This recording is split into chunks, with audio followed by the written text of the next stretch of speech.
around day 11, we'll talk a bit about the drama that is going on in the community, and we'll also talk about progression, because the 7-day commission is still giving you some stuff, and you will see the bottlenecks. And this is important for day 12, by the way. So day 8, achieve an S rating in Anchor Recon. I think it's a lost case for today. It's not gonna be a lost case for tomorrow. Okay, so tomorrow is gonna be doable. The only thing is that we need to finish the week so that next week we can start with the easiest one. I cannot do the easiest one anymore because it's defeated, and start early. As early as possible before others defeat it. That's where you take your chances and get the maximum out of it. Then you'll get day 8. If not, I don't know what to do yet, because second opponent may be doable, but the third one I'm quite far from it. Then day 9, day 10. So recycle 10 modules, I could do it right now. Investigation 10 times, I could do it right now. I just wasn't in the focus of doing this because it's not urgent. The only thing that is problematic, and ironically I've done it because I was interested in it, is the S rating in the Phantom Theater. You will need to do it, but it's not gonna be hard if your other player that you're matched with is good. So this means you have to play many times, and as soon as you get a good other player, you and the other player together will reach S rating easily. You alone, depending on how good you are. Maybe you're the savior of someone else. Then day 11. Max out on animal skill. I recommend SRs, not SSRs, because you're not gonna get perfect lattice, you're just gonna get the purple lattice, right? Unless you've done it already. And then you need to grind. So unfortunately, what's going on, you can go there and right now this is my example, Sanya. And right now I have to grind this thing here, the green version, so that I get to the very end, but I think it's not this one, it's this one. So I just need 26 more and I'm gonna be done. I'm storing enough of the evolution lattices. In fact, I over-invested because I thought that all skills have to be maxed out. I'm not ruling it out that all skills maxing out will unlock something in the game, so for this reason it's not bad to do it, but not at the expense of perfect lattices. And if push comes to shove, sooner or later there is gonna be a reset event, and given that Sanya is a better substitute for Dorothy, you're gonna just reset Dorothy and then put the lattices into Sanya. That works, for example, but then the problem is that Dorothy for me is a backup in the arena for Sanya if Sanya is banned, right? Or if someone else uses Sanya. But it's not a problem because Lingluo is also a backup for Sanya. At the moment I'm saying only a backup because she's not trained well enough. So both of them are fine, and for this reason you won't need Dorothy, most likely. Why would you need a third healer? So this is the reason that you could do this, but don't overinvest. In the shop you could get like 4 or 5 evolution lattices if you wanted to every single week. So on Monday you'll be able to get enough, more than enough to do that one skill. You need 5 for one skill in total, and I don't think that you haven't upgraded any skill so far. So maybe you just need 1, maybe you just need 2. And then Ember Track Area 8, I was just lazy. I did Area 6 and now 7 and 8. With the skill upgrades I'll do it. So I have 3 more days to do it eventually, and it's my evolution is mainly, so let's play again because we need more. My evolution is mainly capped by how much I'm willing to spend. I will stop spending these types of stabilities sooner than later, and I will just do 2 a day or 3 a day, but as long as there is something meaningful to do and the returns are not diminishing. Right now, you know, you have continuously diminishing returns. The first one is super important, the second upgrade is a bit less important than the first one, and so on. It's like marginal utility. You're in a desert and you could literally sell your life to get a glass of water, right? Otherwise you would die. Now, after someone offers you the 50th glass of water, maybe you won't be that enthusiastic about it anymore. The same thing is with development. And by the way, this is a gacha game, come on. It's like the second week, and I'm so far ahead. There are some other games, hint Era of Chaos for example, hint Raid Shadow Legends, where it takes a year plus to have a really competitive endgame account.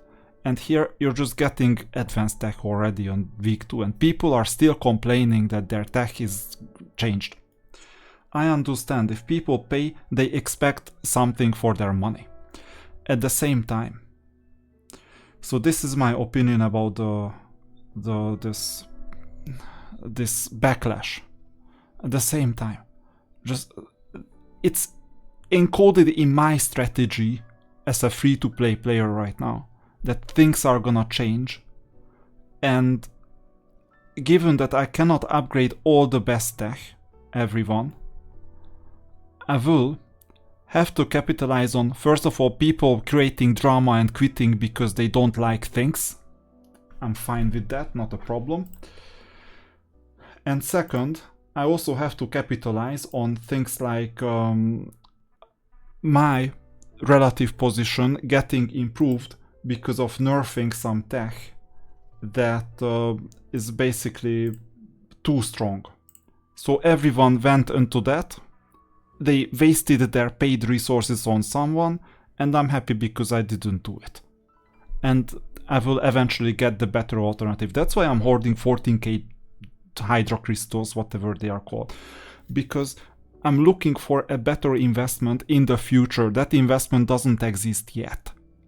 While others have already done their contest, ego contest, and they are somewhat exhausted, that's when I come in and I will invest some of my gems. That's basically my strategy. So my strategy evolves around these changes, and I embrace change. That's why, for example, in the Spanish Grand Prix this year, when Verstappen got the hard tire, if you saw it, and there was a safety car, so like a change is like a safety car. I was like, how could that team be that stupid that they didn't leave a good enough racing tire on just in case there was a safety car? How could they be that stupid? I do this all the time in F124, for example. I always leave at least one medium or soft tire, or potentially both, just in case there was a safety car near the end of the race. This is part of my strategy. No exceptions. Okay, when there is a sprint weekend, maybe I run out of tires sometimes.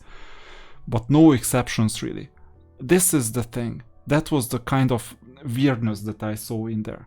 And it's the same, it's part of the game. You need to also take care of knowing what to do when things change. Therefore, don't just overinvest in like one area thinking that, okay, it's gonna be the top hot shit. Because maybe it won't be. And maybe there will be something else later. That's why being adaptive is important. And after all, in less than 2 weeks, let's see what I've collected as free-to-play. By the way, I quit my other account because it was just experimentation. SSR. Another SSR. A lot of people would die for this as well. Like really. Okay, just SR, but the best healer. And third SSR. I overinvested in Dorothy, not a problem, there are use cases. Fourth SSR, I got it from the event. Fifth SSR, I got it from the banner. So there was nothing strange. Very good damage leader as well. So sixth SSR, I haven't had time to develop him. Seventh SSR, some people would love to get Tiamat as well. Eighth SSR, and I didn't do anything special, it's just a free-to-play account. 8 SSRs already. Plus some other like lower level, But many of these are also really good. So I have 8 SSRs at the moment. Just think about that. In like 10 days, 11 days in total. So why would I complain? I obviously do my best to finish everything and then eventually I'll pull. And with that, value and scarcity, I would say that sooner or later, once you summon And by the way, I summon 10 a day at the moment. So once you summon, I think that sooner or later this currency, these yellow prototypes, will become more important. Because as you run out of more champions to pull, or what are these heroes, so it's like 6, 12, 18, 19 in total, you know, then you will need to get a chance to pull these. And this extra affinity summon is gonna give you a chance to pull exactly these. Base drop, fine, 1%, and base drop, you see the rest. So for this 1%, it's like 4 times the probability, but just 3 times the price. And this is when, so this is gonna come later, this is when these base drop, the 0.75, are gonna be useless to you at that stage. Useless in a sense that you won't be able to, they are just duplicates, and you can get duplicates in an easier way, for example from the guild. So this is when you won't want to do this, but you want the other one. And the time to start collecting those prototypes is now. I only have 5. I could have bought a bit more in the shop. I haven't, because I had other priorities this week. But next week I'm gonna prioritize this. So if you keep the drama low and you keep on executing, no matter what the game throws at you in a stoic way, you'll eventually be successful. This is the big game plan.